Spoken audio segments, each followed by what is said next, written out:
Hi there, Pisces, and welcome to your snapshot reading. This is for Pisces Sun, Moon, Rising, Midheaven, Venus, Jupiter placements.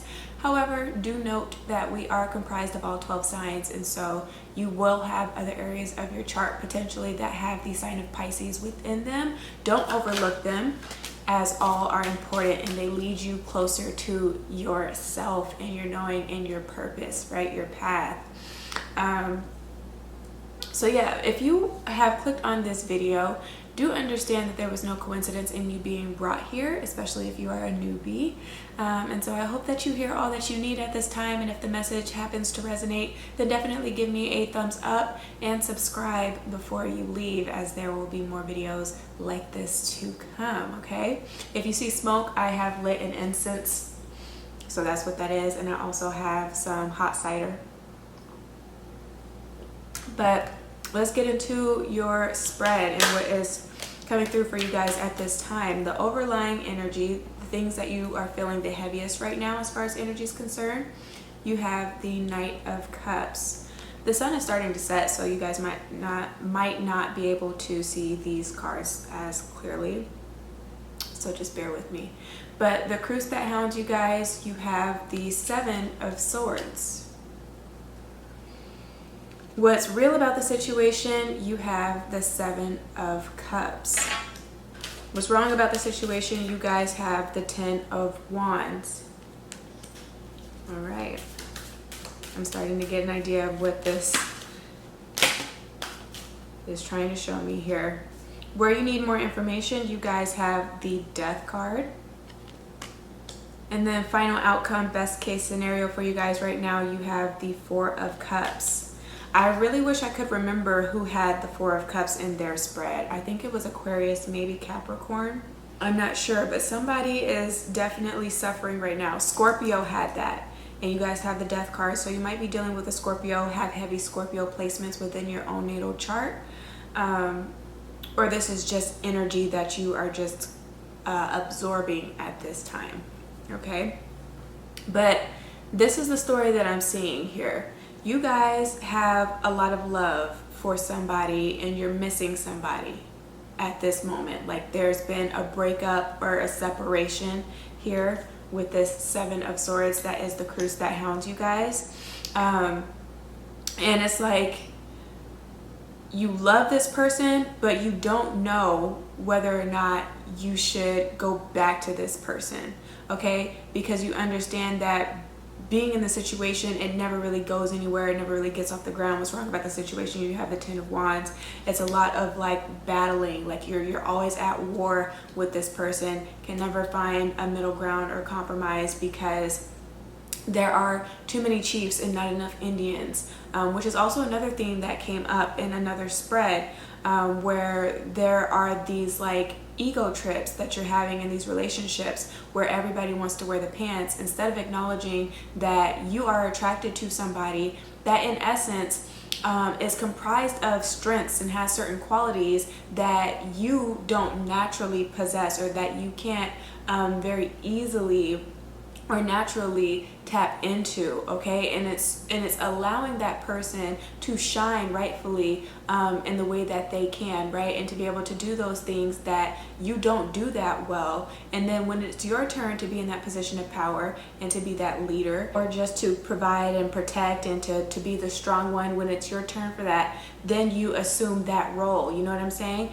And so I feel like it's always been this like tug of war with this person that you've been involved with. For some of you guys, the issue, if it's not about ego and somebody just being too full of themselves is what I'm hearing here, then it's about not necessarily knowing how the other person feels or where the other person stands with the Knight of Cups and the Seven of Swords energy. And what's real about the situation, you guys have the Seven of Cups. So it's like every day is different. You just don't know what to expect out of this person.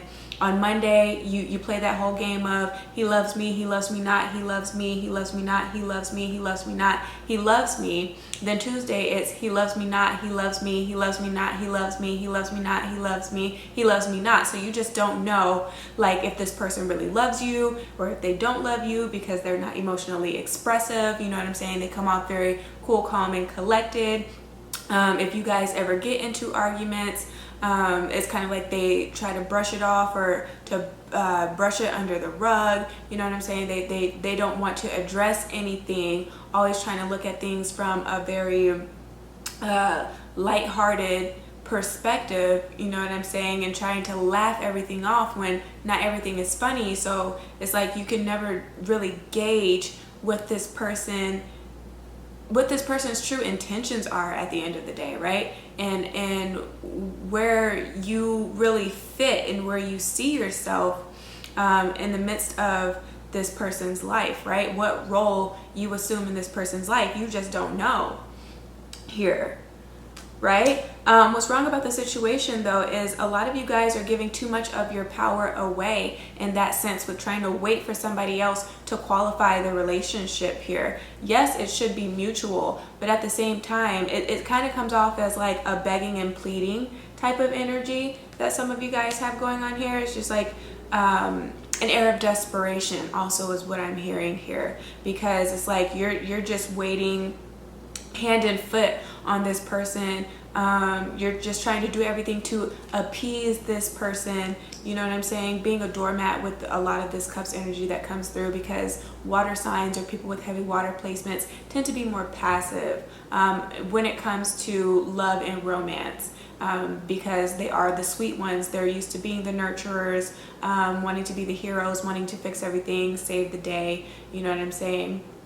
You can go to for comfort, very receptive, you know what I'm saying, gives love unconditionally, often doesn't have boundaries because water doesn't take shape, okay? So it's just, it can be overwhelming, just giving so much of yourself in this situation. And so you're giving your power away by like constantly hoping that this person's going to change or this person's going to initiate the elevation of the relationship into the next phase that it's supposed to have matured at by this point. You know what I'm saying? At this point, I feel like where you need more information, you guys definitely have to surrender. You have to surrender this relationship, surrender where you're at here, because you don't have clarity. And if this person's not going to, I'm hearing comply. So if this person isn't going to comply with you and or cooperate with you with these sevens that are here and really let you know how they feel, because they're trying to like hold it. With the Seven of Swords, this is like willful omittance. And I always struggle with saying that word. Willful omittance here. So they'll say that they like you when in all actuality, factuality, they're like madly in love with you, but they'll never tell you that.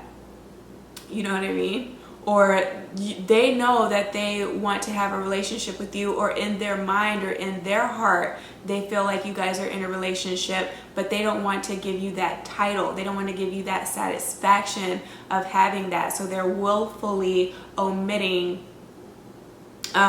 what is actually necessary for the relationship to be healthy here. So if they're going to continue to do that, then there's no sense in you sitting in that energy. You might as well just cut your losses here, close out this chapter here before it turns into something extremely toxic, and it can turn into like emotional abuse.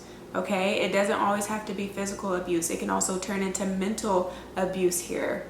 Just go ahead and just close out that chapter and be open to walking away, okay? Because this person, they feel like they have you wrapped around their finger is what I'm seeing visually. So I think you need to shock them, all right? And show and prove that, you know what, you're not going to wait around forever.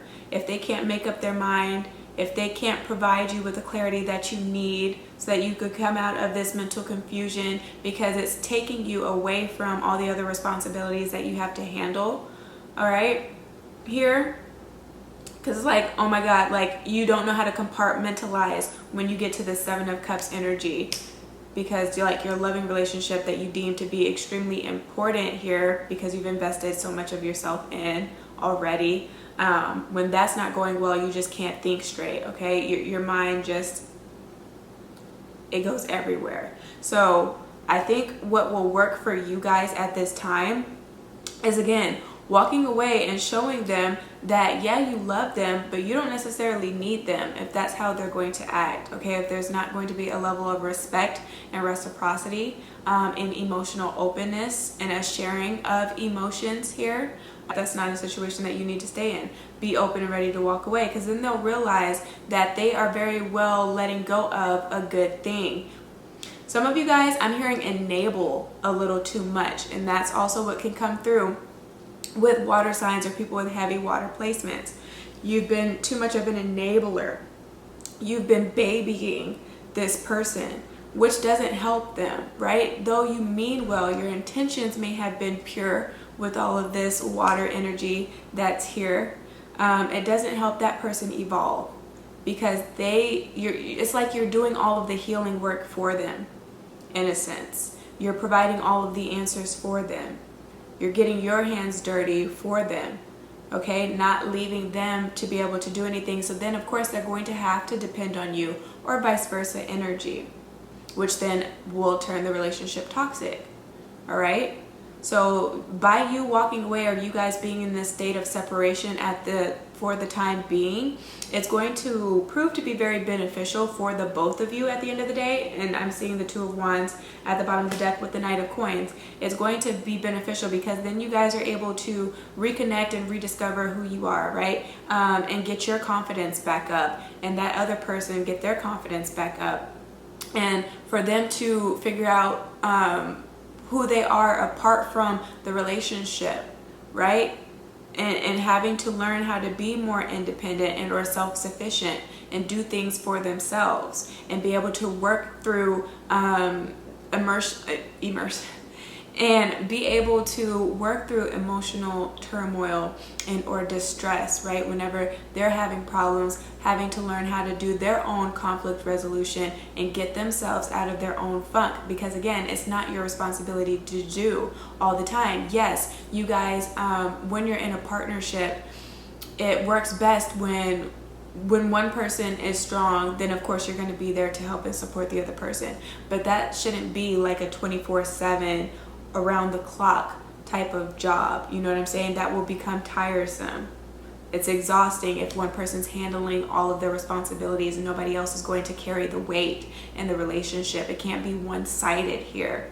Again, going back to that enabling behavior. So though it doesn't feel very good right now, do know that this is helping the both of you guys evolve and really come to understand just how deeply you guys feel about each other. It's not the end of the road here. Even if you don't wind up reconnecting with this exact person, again, this is helping the both of you evolve, all right? You guys just were brought together, and the purpose of you guys being together were to help each other see what it is that you can't tolerate and what it is that you need on an emotional level from your partners, okay? And then for this person, what it is that they still have to improve upon and what they need to learn to bring to the table in romantic relationships again, and how they need to start carrying their own weight, all right? But for those of you that do have this loving relationship, you guys are separated, but you know that you kind of are still holding on. Like, you know that there's still that hope there, that you guys are meant to be together. Then just know, again, the separation is good. Just stop thinking about this person and thinking about when this person's going to reach out, or when this person's going to come back, when this person's going to apologize. Stop worrying yourself with that. Again, handle your other responsibilities, because I feel like for some of you guys, you're letting that fall by the wayside here. Don't stop doing your day-to-day routines and stop taking care of your personal hygiene here, all right? Time doesn't stop. Time waits for no man. Still handle what it is that you have to handle here. The moment that you take your mind off of the person and you stop caring about whether or not they come back or not is right when that person will come back into your life, okay? When they will try to extend that olive branch and you guys can have a meeting of the minds. But that's what I'm seeing for you, Pisces. If this video resonated, give me a thumbs up, share this with your friends and family, subscribe if you haven't, and hit me up for a personal private reading should you need it. But if I don't hear from you in a session and you don't comment in the comment section below, then just do take care of yourself and your soul until you hear from me again, okay? Ciao.